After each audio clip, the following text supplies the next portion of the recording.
안녕하세요. 광교보입니다. 오늘은 동탄2 대방 엘리엄 아파텔 수익성을 한번 분석해 보겠습니다. 지난 영상에서 말씀드렸듯이 고층 기준으로 분양가가 9억 4,700입니다. 그리고 이제 아파텔은 법적으로 이제 오피스텔이기 때문에 취등록세가 4.6%입니다. 오피스텔을 취득하고 아파트를 나중에 취득하는 경우는 이제 2주택자가 되면서 조정 대상 지역에서는 중과세가 되는데요. 아파텔, 즉 오피스텔을 나중에 취득하는 경우에는 무조건 취등록세는 4.6%입니다. 왜냐하면 오피스텔은 주거용으로 볼 수도 있고 업무용으로 볼 수도 있는데 분양 시점에서는 주거용일지 업무용일지 판단이 안 되기 때문에 무조건 4.6%를 부과합니다. 하지만 뭐 양도세나 이런 거 계산을 할 때는 주택수에 포함될 수도 있으니까 주의하시기 바라고요. 아파텔, 즉 오피스텔을 보유하고 있어도 청약시는 주택으로 이제 포함하지 않습니다. 그래서 이제 아파트를 분양받으면 나중에 이제 아파트 청약하는데 지장이 없다. 그래서 이제 좋게 보시는 분들도 있는데 뭐 아파트 자체가 사실은 아파트랑 똑같습니다. 아파트를 분양받을 가능성이 있다면은 굳이 아파트를 분양받으실 필요는 없습니다. 그냥 아파트를 분양받으시는 게 좋습니다. 하여튼 그래서 고층 기준으로 취득가가 얼마가 되냐 하면 9억 9,056만 원이 됩니다. 그리고 여기에 이제 옵션 좀 조금 추가하면 옵션이 많지는 않지만 뭐 한 1천만 원 이상 추가가 될 수가 있습니다. 그럼 바로 10억이 넘어갑니다.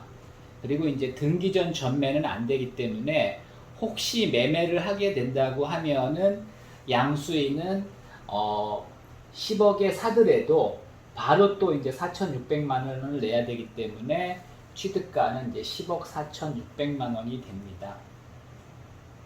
그리고 이제 완공 후에 전세를 놓는다고 생각하시면 실거주 의무는 없습니다. 그래서 전세 놓을 수 있고요. 전세는 5, 6억 가능할 걸로 봅니다. 지난번 동탄역 대방 디에트르 영상에서 말씀드렸듯이 아파텔 84제곱미터는 아파트 59제곱미터랑 비슷합니다. 이거 헷갈리시면 안 됩니다. 그러니까 84제곱미터니까 33평 아파트랑 똑같겠네. 야, 꽤 넓겠다. 그렇지 않습니다. 왜냐하면 아파트는 59제곱미터지만은 전용 면적에 포함되지 않는 발코니가 있습니다. 발코니가 뭐 보통 한 6평에서 10평까지 되는 경우도 있습니다. 그래서 아파트 59제곱미터는 전용 면적이 59제곱미터고요. 여기에 이제 발코니 확장이 추가되면은 실제로 오피스텔 84제곱미터랑 비슷해집니다.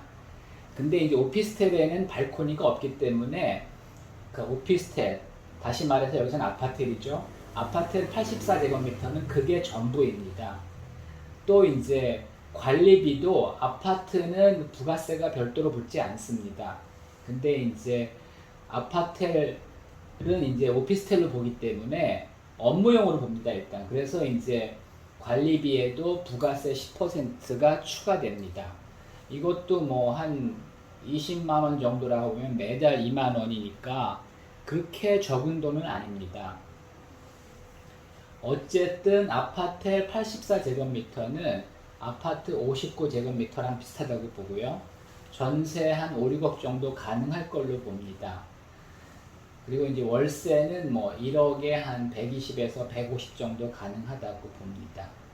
근데 이제 대출을 받을 경우, 중도금 대출은 무이자입니다. 근데 입주하면은 바로 이제 이자를 내야겠죠. 그래서 이제 입주 시 6억을 대출 받는다고 할 경우, 지금은 이제 금리가 사상 최저지만은 현재보다는 금리가 조금 올라갈 거라고 봅니다. 현재는 뭐 2%대 대출도 가능하지만은 아마 입주 시에는 한 3% 정도는 잡아야 될 겁니다. 그러면 6억을 대출 받을 경우 연간 이자만 1,800만 원 정도입니다. 근데 만약에 월세를 받는다면, 대출 받고 월세를 받는다면 거의 뭐 수익이 안 나는 거고요. 그 다음에 이제 전세를 놓는다면은 5, 6억의 전세를 놓는다면은 투자 금액이 이제 4억이나 5억이 되는 거죠. 그러니까 이제 자기 자본 4, 5억 들여서 전세 놓으면 뭐 수익은 없는 거죠. 그래서 이제 이게 아파텔이 나중에 가격이 크게 상승한다면 이익이 나지만은 앞으로 가격이 크게 상승하지 않는다고 본다면은 사실은 크게 메리트는 없다고 봐야 됩니다. 그래서 분양가 자체가 비싸기 때문에 뭐 여기서 이제 시세 차익을 크게 얻거나 아니면 뭐 임대 수익이 크게 발생하지는 않는 겁니다. 하지만 뭐 어차피 아파트는 당첨이 어려우니까 그냥 이번 기회에 나는 아파트를 사서 입주해 살겠다 뭐 그러면 그렇게 나쁜 선택은 아니라고 봅니다.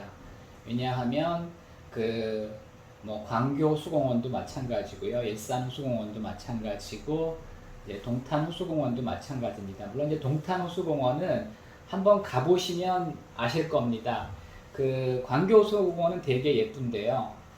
동탄 호수공원은 그렇게 예쁘진 않습니다.